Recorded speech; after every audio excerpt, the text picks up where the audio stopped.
is that time of a Sunday night, and we are getting ready to sit around the Word of God.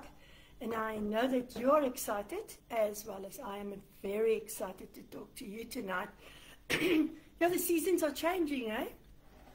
And summer is about to come around, and we will soon have wonderful, wonderful weather. Well, at least I think it's wonderful weather because I do like sunshine. I think Jesus is all about happy sunshine colors. I hope you have registered for the fire conference in Johannesburg, Pretoria. My goodness, we're going to be there and we will meet each other, and I can't wait to meet all of you. So please, hands up if you are going to the fire conference, or tell me that you are going to be at the fire conference. Let's make sure that we get our friends there. It's going to be Thursday, Friday, and Saturday, and a little bit on Sunday, I think. I looked at the program. My goodness, it's going to be so fantastic. So hands up if you are going to the fire conference. Let's get those people that are going, and we are definitely going to have a chat. It's going to be so fantastic. I see Lynn, David, Morris. Yes, you guys are going. Great. I'm looking forward to seeing you. Make sure that you come to me and introduce yourself to me at the fire conference. It's going to be so cool to see all these people that we constantly have on live, Father Dr. Frost's channels and Father's Heart. It will be so absolutely good to see all of you and say hi to you. I'm looking forward to the fire conference, really. Just a reminder that, Monica, I do hope that all the saints from Randburg will be coming to the fire conference. It will be good to see all of you. Monica, you have not, I've not seen any of you in, maybe I have, I don't even know, but come say hi to me anyway. Let's take lots of photographs so that we can remember who we are and when. Vanessa, I see you hope to make it for a day visit. Great, it will be so good. So just before we start, I just want us to pray quickly. Father God, we are just so privileged to sit around your word and just to talk about the goodness of God, and just to be a family even in this new tech seasons that we are in, Lord. We are so blessed in this season when Satan wants to steal away everything and confuse us. We have this platform, and we thank you for this platform. Use this platform for your glory in Jesus' name. Amen. But I'm standing in, I see, oh my goodness, I'm standing in for Dr. Frost tonight. Yeah, it's always a privilege to do that. I don't take it lightly, and so I want to say thank you to all of you that are participating in the meeting while I'm pulling myself together, yeah. But don't forget, we are talking about giving as a lifestyle always. And I'm just thinking about that scripture that says your left hand mustn't know what your right hand is doing. It's not, we interpret that because we don't want to give. Then we interpret that scripture. It's a different kind of scripture. Scripture talks about when you give in an open plane or on an open stage or whatever. Don't boast about your givings. But I can tell you one thing, that I have given already to people, and in my giving, I've actually told people I've given to them, and look how God multiplied to me because I have given. You see, a giver is not limited to whatever they think. A giver is just a giver because we know that Jesus Christ came to this earth to die on the cross, a very cruel death, because he's a giver. And so we are following in his footsteps. We are givers, and he gives new life. I mean, my goodness, I'm just looking today and seeing the goodness of God, and I realize again, wow, we are truly blessed to have a Savior, Jesus Christ. Very blessed to have the Holy Spirit that speaks to us all the time. And now I'm going to talk a little bit about that and about God, the righteous judge. Hey, we are very blessed. So if you sow your seed, you want to give your tithes, or if you're in a church, pay your tithes to your church. But if you're not, you are welcome to pay your tithes to Dr. Arthur Frost. I want to encourage you to open the app on your cell phone. You go to your Play Store. I'm not sure what the guys will do on the iPhones. I'm very standard with my phone because I am not a friend of iPhone really yet. But for those who are friends of iPhone, bless your hearts. But this is the app that you are looking for. Wait, let me just close my phone quickly. If you can see There's the Dr. Arthur Frost app. That is what you want on your phone. Coming up, and you can see my Dis-Chem one right next to him. And 2 crossword puzzles. That's the app you want to go to. You find the banking details there. You also find all the details of the fire conference, as well as all the books. I would encourage you to buy the yearly communion book. That is the most phenomenal present to give somebody. Christmas is coming, so buy your books now, wrap it already, put it away so that you can have it under the tree. If you don't believe on the Christmas tree, sorry for you, but you can still give somebody that beautiful Christmas gift from Dr. Arthur Frost, the book. And you know, we have now bypassed 2,000 days of communion every morning. Isn't that phenomenal? I honestly do not know of any other ministry that's ever done that. So well done to Dr. Arthur Frost for being so faithful and for committed to his promises to the body of Christ. Well, good evening again. I want you to do me a favor, everybody that's online now, do me a favor. Quickly take the link and post the link on your WhatsApp status. If you don't know how to do that, post it onto your WhatsApp status and ask your friends to join you. You can take a snapshot of me and then post it on your WhatsApp status, or you can do the Dr. Arthur Frost. Let's get people hearing what the Word of God is saying tonight. All right, let's get going. Okay, so tonight I'm going to talk to you about update your software. I think, my goodness, this week I really struggled. I wanted to make payments. Now, obviously, here where we live, it's like we are almost living a bit of a hole. So our Wi-Fi, our signals are normally a bit of a challenge. So we've got actually 3. We've got 1 router and 2 Wi-Fi's. Can you absolutely believe it? So that we can do what we are doing. So currently I'm on the Telkom router. I'm not advertising Telkom. I'm just saying that for the record. But if all else fails, I've got right next to me the Vodacom router. So I'm just going to switch over, because the challenges that we face here where we live. But suddenly this week it was like out of this world. I don't know if you've experienced it. That suddenly nothing connects. If you go onto WhatsApp, it is slow. If you go onto Telegram, it is slow. If you go onto Facebook, nothing wants to download. If you want to make a payment, suddenly your banking app just throws you out. It's not working. And I really struggled. I think I struggled from Wednesday. And I really didn't know what was going on. Eventually, the penny dropped yesterday morning.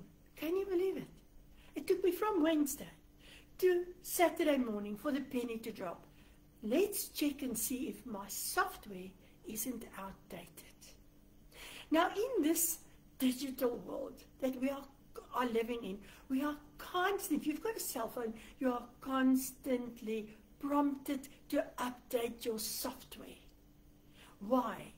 Because outdated systems are slow. And I experienced that it is also vulnerable and incompatible with new opportunities. So I'm reading what I wrote down, because I speak words and I can't always remember. So when your software is not updated, you actually create a problem in your cell phone or in your computer, in your technology. I don't know which basis you are using, and I'm not all that clued up. So, but it creates a problem. So if it's slow, it's vulnerable. And what does it mean when it's vulnerable? It's open to all kinds of viruses. I did not realize what I was doing by not updating. Now, bear in mind that I received a notice from wonderful Samsung saying that it is time to update your software. But remember, they always seem to send that notice when you are really not at a time to do it. I don't know about you, but when they update your software, it takes forever, man. It's first this IU thing, and it goes on and on and on. And if your internet's slow like ours, then you have to go out and go back and go out and go back. It is actually, well, it's time consuming. And it's inconvenient. to update your software. But the problem is, when we don't update that software, we land into problems like I did. I could not make 2 payments. Man, I thought eventually, let me just go down to the bank and go make the payments there. Is there something wrong with the banking app? We've got a fantastic social group here where we live, and we chat on about everything and whatnots. And I actually posted on that group, is there anybody else that's struggling with their banking apps? I didn't want to say which bank it was. And lo and behold, there was somebody that's struggling, but with another bank, not the one that I was on. And I realized Saturday morning when I just went into updates, oh my goodness, I created a problem for myself by not listening and looking and doing what the prompting said about updating your software. How sad is that? And this is very much the same as in our spiritual lives, eh? We must understand that every day as we live our lives, we live amongst people. I know we all think we are perfect. I know you are, and I know I am, so let the perfect people rest. We are very perfect. But the truth is we're not. And we all fail, and we live amongst people, and we have all kinds of things happening to us. And while it's happening, it somehow takes away from you. Isn't it so? I mean, just have a hectic day at the office, and the computers are slow, or like you want to register somebody on Home Affairs, and the Home Affairs data is off, the Home Affairs database is off, or the traffic department, their database is off, and suddenly there's no lights in the street, and the fridge is off, the microwave is off, whatever. If you're at the office and all these things are happening and you cannot do anything about it, do you know that what goes on the inside of you is a lot of frustration? And it pulls away from your joy. It pulls away from your peace. It takes pieces of your peace away. And eventually we find ourselves in a state of, confusion, and in a state of, we all say, oh, this is a hectic day, and I don't know how I'm going to make this day. Or sometimes we say that this day is coming from the pit of hell, and we call things like that because things happen. And for that reason, we need to update our software, our spiritual software, because we don't understand. Every time a thing happens, it actually causes a system around you. And we need to know that we need to be hiding in the name of Jesus Christ all the time to be safe from those things. But it's not that easy because we're living in the life. We're living in life. And I just heard this wonderful story this week from John C. Maxwell, one of my favorites. And he said, maybe you want to also listen to John C. Maxwell, and he said that sometimes we call ourselves, I am just driven by crisis. Not ISIS, crisis. We're so into crisis that we live in crisis, from this one crisis to the other crisis. And we're rolling away, and it's crisis here and crisis there, and we're all into crisis management. And somehow, he says, but crisis seems to sometimes be the one that tries to identify you. But the truth is, what he says, is crisis doesn't identify you.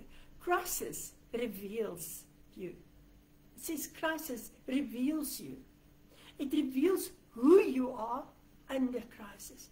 It reveals how you respond in the crisis. And so these things are around us. And sometimes we don't know how to get out of that. And we are sort of just running into that all the time. But the Word of God is very, very good. I just love the Word of God. And we all know the Scripture, so I'm just going to read it.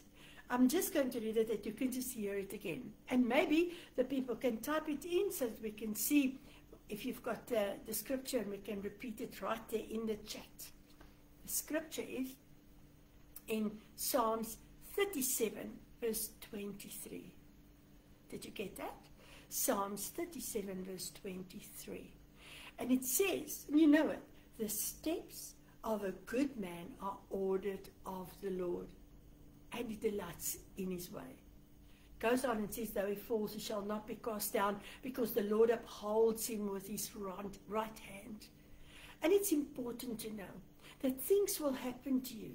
And sometimes you think, oh my gracious me, what is going on in my life? Why am I struggling the way I am struggling?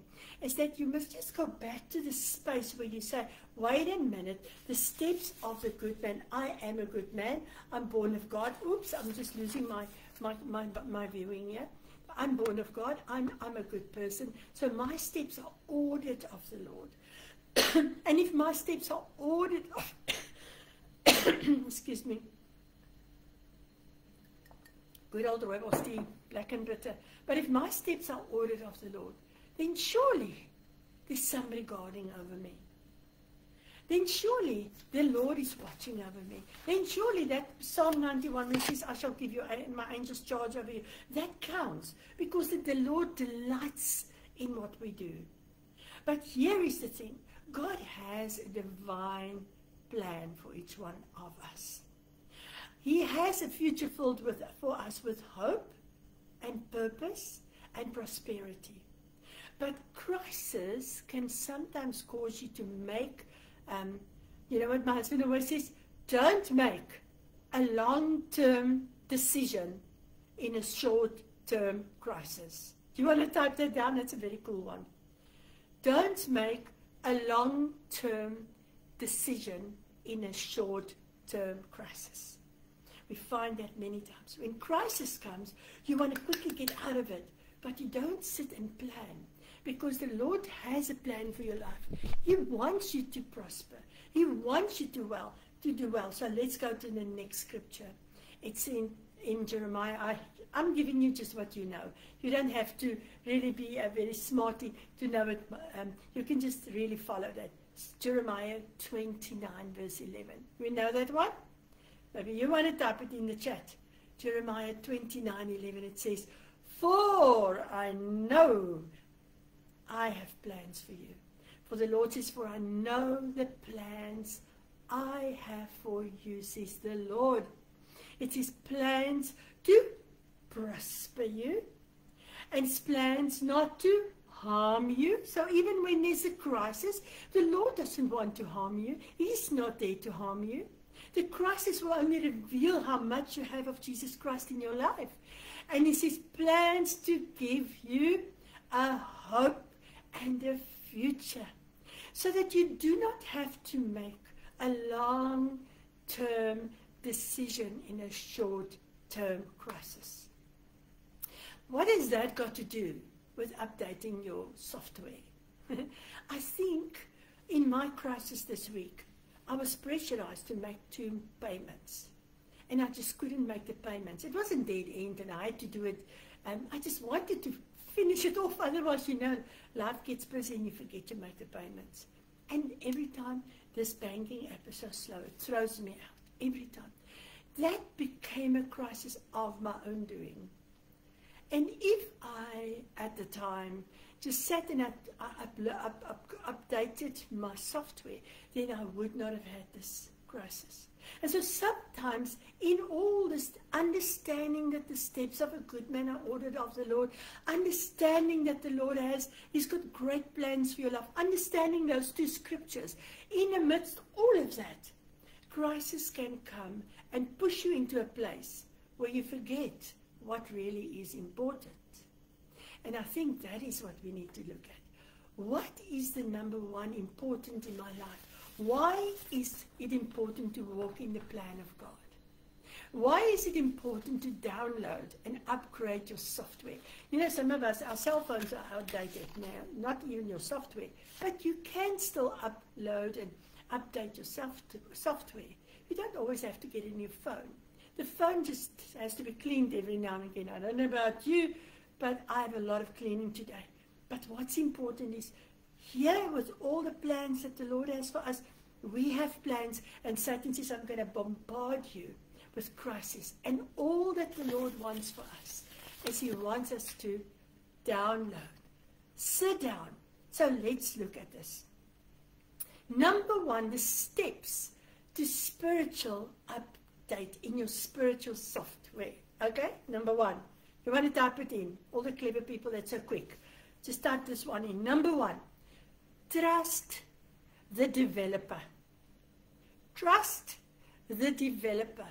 Remember, my phone is a Samsung phone, and so I get warnings from, it's a lovely cover, but I get warnings from my cell phone, from my Samsung developer all the time, saying that you need to update, you are using too much data, this is, your phone is overheating, your phone is underheating, whatever.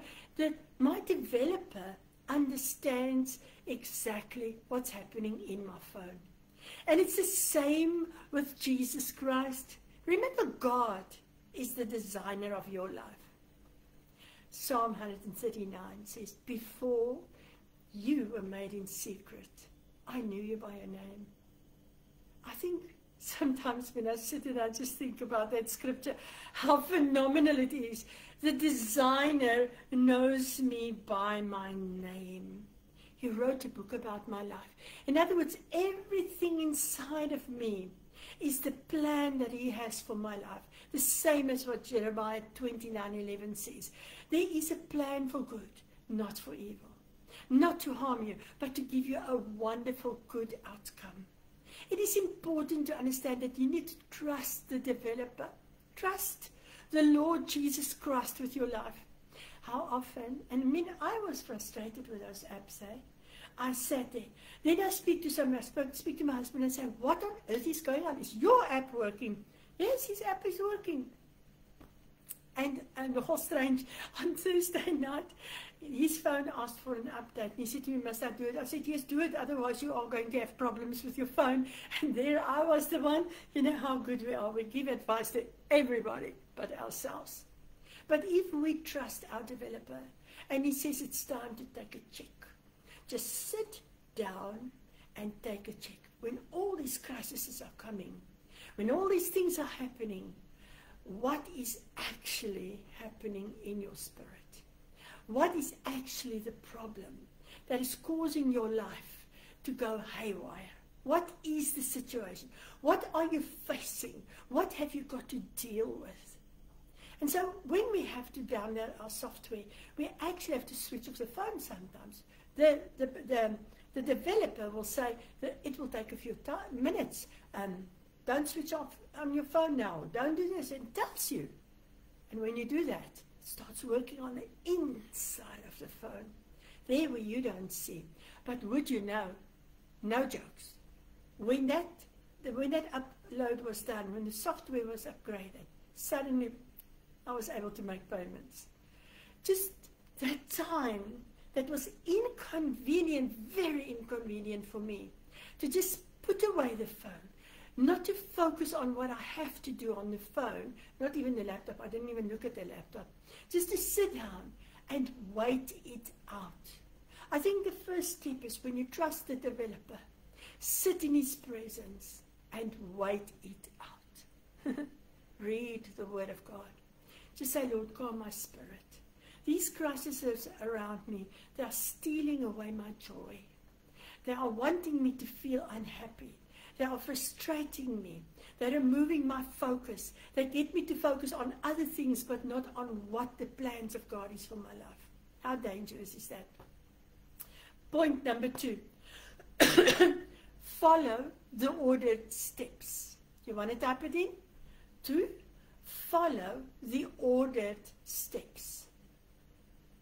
Now, when this developer says to me, don't switch off your phone, it starts doing things. You could just watch, you sit there and you see, it goes from 0 to 100%, then it goes this, and it does this, then it switches the phone off, then it switches the phone back on, because it's got steps that it's following. When you sit in the presence of God, follow the steps. Remember, and we go back to Psalm 37, verse 23, this is the steps that the Lord has for you. He's got it planned for you. The steps of a good man are ordered of the Lord. What are those steps? Remember that if we walk in his precepts, if we walk in his ways, if we forgive, if we live in peace with one another, if we love the Lord God, our God above everything else, if we do the things, not the religious acts, the things that God requires of us. It changes everything. So that is what it is. It doesn't just give us, remember, steps. It's not something you just walk. Your cell phone doesn't just, okay, let's go another step. It doesn't. It's got an end in mind. It's got an update in mind. It's got a process in mind. And once the process is completed, you will rejoice. So when you take the steps of a good manner ordered of the Lord, and He delights in His ways, I want you for yourself to think, what are those steps that the Lord wants me to do? I know in my life, and I preach it all the time on this platform, is to be friendly with everybody. And not to walk around with a religious attitude. This is what the Lord said to me. The Lord says people are reading me more than what they're listening to me. And so I've had to change a lot of things. To be friendly is quite a challenge sometimes because we know how serious we can be. I laugh at people that says to me, just have a sip. I laugh at people that says to me, I'm happy, and I think maybe we need to get your face and your happiness together. Because people are looking at you, they are reading you. That is so important, and that's one of the steps. And so in the Bible, I just want to quickly tell you another story. My little nephew up in Namibia, for those who are watching from Namibia, I would love to come and visit. In Namibia, he's only, I think he's 8 or 9 years old. He's autistic, but not high, he's on Asperger's, on the low autistic. So he perceives things totally different. So he went with his granny, which is my sister, to go and visit a friend. And out in the friend's front yard, you know, some people have those little benches with these two old people sitting or one person sitting. You know, that's weird. I wouldn't have it. Actually, my altyd verskrik vir die goede. But anyway, these two old people are sitting on the bench next to each other, nicely tucked in, and they smile, and they, whatever they are looking at. And she said to him, don't you think this is beautiful? And he says, yeah, I don't think they are married though. And she said, no, they most probably are. And he said, no, I don't think so. Because married people are never happy people. And I thought to myself, wow, this child has had an insight into many people's lives. And it's shocking, it jerked me, it got me into a place where I realized, you know, people are looking at you and me. We are part of the steps that we have to walk. We have to walk in friendliness. We have to walk in forgiveness. We have to walk in peace. We have to walk in a space that we don't fake it, but that people can literally see the joy of the Lord upon us, or they can literally see that you are living together in peace and harmony. So follow the ordered steps. Number 3. Oh, I think this is a big thing. Number 3. Let go of the old code. You know, sometimes we hold on to yesterday's things. And many people say, ooh, I wish we were living 20 years ago now, and this was then, and that was then. No, let go of what was yesterday. Because the Bible says we must reach towards what is ahead of us. God wants to use you exactly in the season of now. If you still hang around the old codes, the old way of doing things, the old mannerisms, then you will be outdated, you'll become slow, you'll become vulnerable, you'll become not usable because you are blocking yourself from what God wants to do in your life. And you cannot, myself and you, we cannot afford to stick around with yesterday. And the same we do with yesterday's promises in the Word of God. You know, that promise is powerful. But have you got a new promise? Are you walking with new life? Are you doing new things? If you don't let go of the old code, old habits. You know, somebody said to me the other day, I was counseling them, and he said to me, ach man, you're not going to change me, that's my habits. And I thought, yeah, that's true. You know what? If you don't want to change, change will change you. Have you ever noticed? There's only one thing that you can be sure of, is that things will change. Have you noticed it? Things will change. It's not going to stay the same. Yesterday is not going to be there, even if you would love to have yesterday. I would like to have some of the things of yesterday, but I can tell you something about yesterday. It's got a lot of great memories. Thank God for photographs. And we can look at them and laugh about them and say, wow, those were good days. For the people that are my age, I'm looking forward to the fire conference. It's in Pretoria. I was brought up in Pretoria North, so it's going to be the most phenomenal Jacaranda experience for me again. That is my yesterday. It's great memories. But I don't want to hold on to yesterday, because do you know where I live? I live in Port Elizabeth. They call it Gqeberha. I live here, and the sea is 15 minutes this way, or 15 minutes that way, or 15 minutes this way, and we've got the most beautiful elephants, and so I'm embracing where I am, because the old codes keep you boxed into where, and I'm not saying you are living in the wrong place, I'm just using an example, but old codes keep you into a place where you slow down, and you don't open yourself up and say, Lord, I'm ready to move forward. I want to go forward. I want to live faster. I want to live the way you want me to live. Your cell phone couldn't do it. You cannot do it. And let me say something, just being very kind and very nice, that growing older can often put us in a box where we think, I'm now old and I cannot do these things anymore. Well, let me tell you, that is first the biggest lie from the pit of hell. Because you cannot say to your maker, I'm growing old and I cannot function anymore. Your maker has got a plan. Your developer, he's got a plan for your life until the day he comes to take you. Don't haste that. Do what God has called you to do. And there's a space for you to do that in. Okay, the last one. The last one. I want to show you something right now.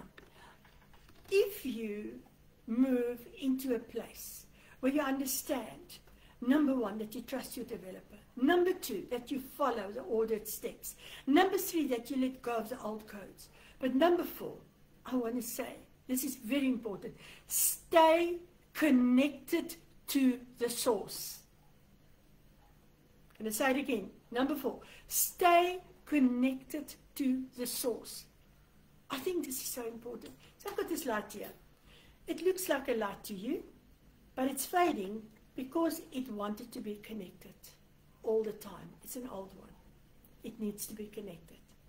So it still works a little bit, but man, if it's connected, it changes totally. The light is so sharp that I wouldn't be able to sit like this. The light is going away. So if you are not connected to the source, Jesus Christ, guess what? Your phone will die. Your apps will not work. Nobody will be able to reach you, not even the Holy Spirit. It's very important. So let's quickly look at this last scripture I want to give you. And I think this is very important, the scripture.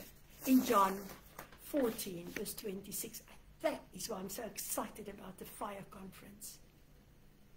Not just there, but everywhere. If we want to stay connected to the source, we need to be filled with the Holy Spirit. Now remember, if you are in crisis mode, it reveals who you are. This week, my husband and I experienced serious crises, many different ones. And people that were around us, that helped us, said, yo, you two are amazing. You stayed calm right throughout. And that's exactly why. Because we connected to the source. So let's read John 14, verse 26. John 14, verse 26. Got it? But the helper, I love this word, it starts off with it, the helper, the Holy Spirit, whom the Father will send in my name, he will teach you all things and bring to your remembrance all that I said to you. I want to read this again. It's such a powerful verse. It says, but the helper, who's the helper? It's the Holy Spirit walking next to you. He's the one that says to you, hey, say sorry. Or he's the one that says, no, that wasn't necessary. In a crisis, he will say to you, just take a cup of coffee, it's going to be all right. whatever's happening, the Holy Spirit will be there. And this is what the Holy Spirit does. He says, the Holy Spirit, whom the Father will send in my name. We talk about the Holy Spirit, the Father, and the Son here. All three. He says the Helper, the Holy Spirit, whom the Father will send in my name, he will teach you in all things and bring to your remembrance all that I said to you. You cannot focus, function, move forward if you haven't updated your software, your Holy Spirit software. I think if there's one thing tonight that we need to do, is we need to sit down and say, Holy Spirit, update my software. Huh? Holy Spirit, update my software. So Jesus didn't leave us to figure things out ourselves. Your cell phone, the provider, your developer of your cell phone didn't say, okay, now that you've got the cell phone, go ahead, sort it out yourself. Jesus didn't leave us just like this. He didn't leave us to figure things out ourselves, but he sent us the Helper, the Holy Spirit, who teaches us. And so when you are going through a sluggish mode, when things are not going so lekker, when it feels like you are just running against walls, and it feels like everybody is attacking you, and all these things, I want you to follow the steps. And just go back and say, in Jesus' name, Lord, help me to update my spiritual software. So if you want me to pray with you, I want you to make sure that you share this message. I want us to pray right now. Holy Spirit, thank you that you are the helper.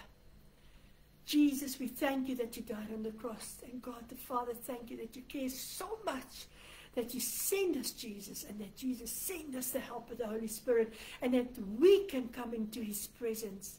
But I pray for everyone watching this stream and everybody listening on the restream. Father, right now, I want everybody, just put your hand on your heart where you are. Put your hand on your heart. And just say, update my software, Jesus. Update my software.